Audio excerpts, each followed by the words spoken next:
let me kick that over to you. Seeing that you've studied the ASEAN region, you've written books about the convergence. Isn't this a valid concern that we're going to go down the same route as the European Union, which has mixed, arguably, similarly disparate interests and countries at different levels of development? Yeah. I must say, I really like the fact that the level of candor is rising in this discussion, and that Serge has said, hey, what does ASEAN mean for the man at the street?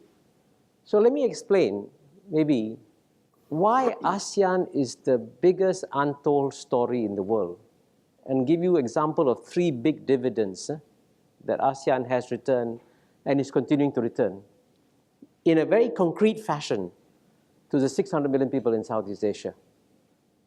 So first dividend, the most important dividend, is that for a region that is known to be the Balkans of Asia, right, we will have peace. And the prospects of war are the lowest that they have ever been in this region. And I mentioned openly, you were there, Serge, take Myanmar. If Myanmar had been in the Middle East like Syria, could Myanmar have had as peaceful a transition from one regime to another if it had not been in Southeast Asia? It was partly due to the brave decisions made by the leaders of Myanmar, but it was also overwhelmingly due to the regional chemistry. So if a region that is the Balkans of Asia can deliver peace to a country like Myanmar, as opposed to a country like Syria, you see the difference. And believe me, without peace, you would not be here, you would not be doing any business, you would not be investing.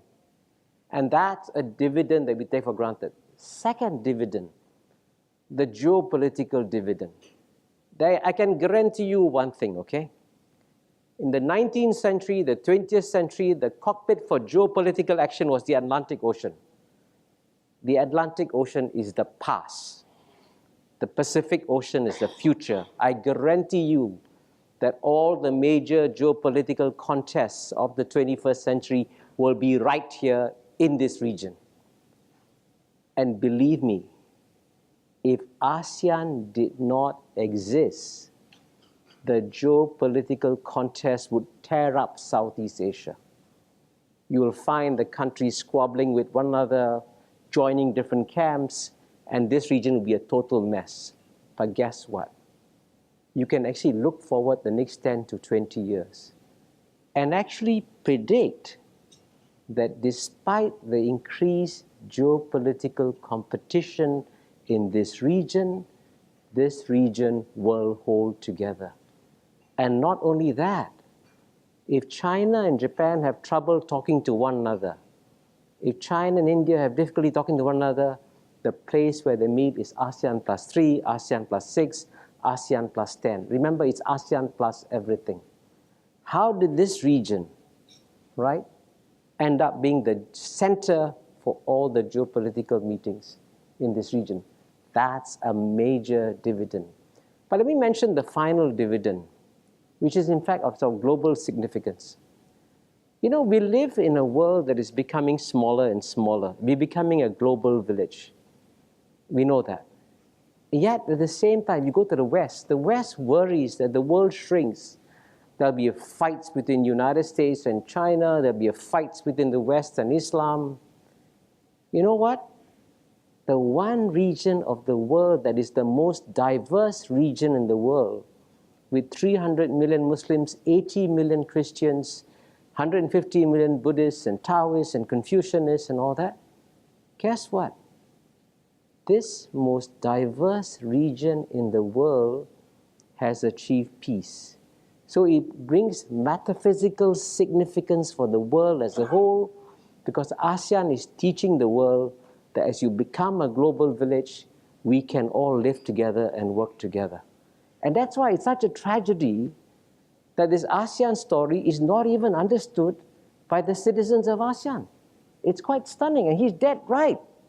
You know, that's why my next book is about why Southeast Asia is the most blessed corner of the earth. Well, you make sure you translate that book into Myanmar. Ladies and gentlemen, we're also interested in your questions, your comments, your thoughts. If you have any, please raise your hand and we'll make sure that a microphone will come to you. Are there any initial takers? All right, lady here at the front. Hello, good morning. Good morning. Hello. I'm Dr. Astrid Tuminez from Microsoft, Regional Director for Legal and Corporate Affairs, Southeast Asia. In the welcome notes here from Mr. John Riadi in the pamphlet for today's session, he says, despite positive proclamations, many hurdles remain.